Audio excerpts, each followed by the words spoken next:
Hello, this is Yvette of Honey Deep, Honey Wide with this week's episode of Minutes to Insight, where I pull one fortune out of all the fortunes that I've written since the last winter solstice and reflect on the meaning of this message today. All right, see what we have.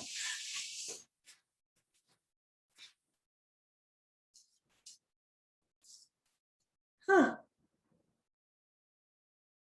5/18/21. Okay.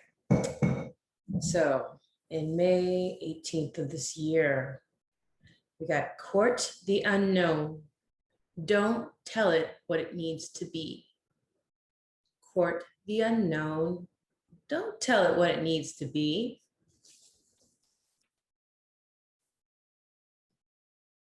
Court the unknown. Don't tell it what it needs to be. Taking a look at this, I'm not exactly remembering what was happening when I wrote it, but that is not an issue at all because this is something I think I deal with almost all the time. I am somebody who does a lot of thinking, and I don't think I'm very different from a lot of people like that. Not that everybody is constantly overthinking things, but a lot of people do, and I'm one of those. And so being a person who tries to constantly solve things in my head, work it out, try to think of every possible outcome, it can get a bit challenging. And so this message probably came out of a moment when I was feeling a lot of anxiety about all of the unknowns that I'm constantly facing. And it's funny because as soon as one unknown becomes clear, it's like, oh, that's how it's working out. There are countless other unknowns that take its place. So this is a message I've had to, I'm having to become on greater and greater intimate terms with, like becoming more and more at ease with the unknown. And the message I got on that day, court the unknown, is like, how about you think of the unknown as this mysterious stranger, and you are just seeking to get to know this person, in this case, this situation, this unknown situation. Why don't you just approach it like that? Really easy, really like, oh, what are you about? What kind of things do you bring to the table? And I think the point of the message was to really invite me to have uh, perhaps a more whimsical relationship with the unknown. And granted, I gotta think about that for a moment because sometimes the unknown is really very scary. Uh, and I've definitely been dealing with that too. And so it's not really possible to be whimsical with something that's so foreboding. But what if, I think the message was coming to me, what if there could be things about this unknown that look so scary that actually turn out to be not so bad?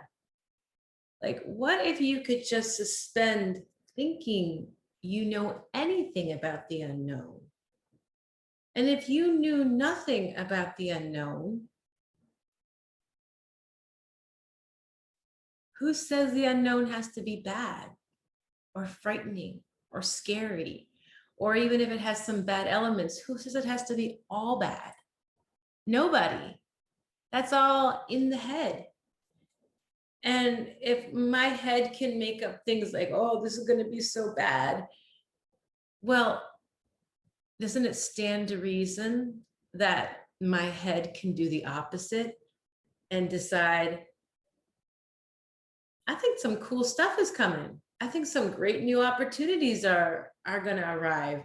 I can't wait to see what the unknown holds for me. I'm looking forward to all kinds of new forms of liberation that I never even imagined.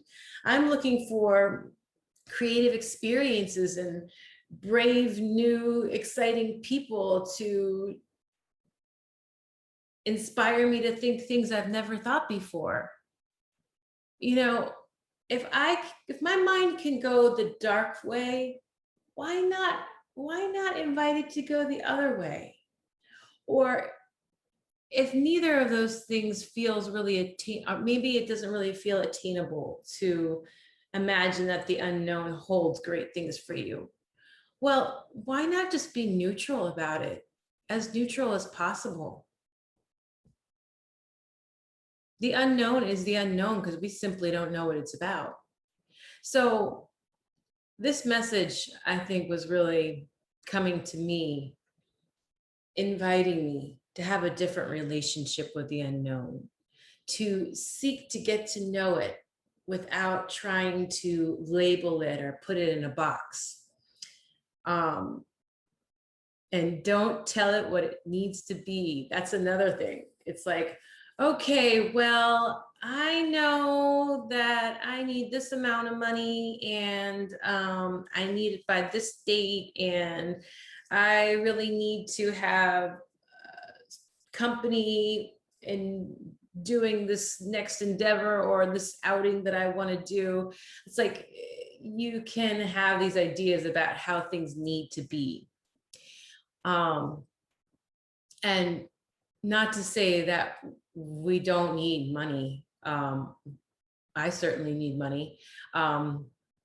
Or I certainly have uses for money. I certainly have bills to pay, responsibilities.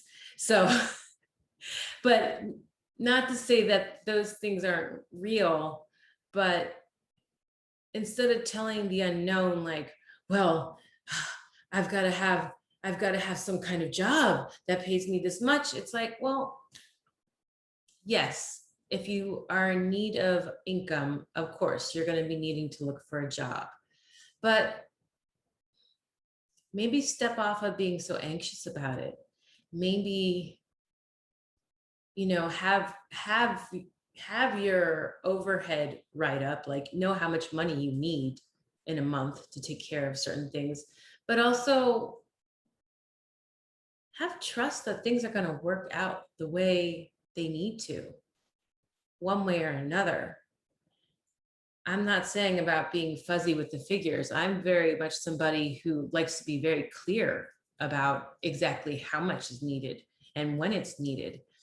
But in getting to know the unknown, like for instance, where am I going to work? Where am I going to live? Who's going to be my lover? Who's going to be my friend? All of these things, that's a lot to put on the unknown. If the unknown was a person and you came at them that way, how do you think the unknown would respond? I think it would be kind of a not so desirable relationship. Whenever I feel someone come at me with like, how are we going to do this? How are we going to do that? Oh, well, I see we need this, but we don't have that. Like, that's not somebody I really want to work with or do business with. It's not somebody who excites me or inspires me. So think of the unknown as a mysterious person. It's just, you're just getting to know the unknown. Okay. Yes, you get very clear on what your needs are. And a wise thing to do is to pray about your needs, that they're met. But do trust that once you are clear on what you need, the universe or God, as you know him or her to be, also knows, and knows before you know. And if you are an atheist, that's okay too. Just realize that the important thing when confronting the unknown is to be open to it. You don't know what you're dealing with. So pay attention and try to leave your ideas of what it needs to be at the door. Granted, the unknown will challenge us. It will force us to look at what we think we need and rethink it. And that's not something any of us volunteers for, but it's the way it is. So, in order to have a friendlier, kinder experience, the message that I received on this day of May 18th: don't tell the unknown what it needs to be. Set about getting to know it. And if you can muster up some excitement, please do. Thank you so much for listening and have a wonderful week. And if you enjoyed this offering, please like, share, and subscribe.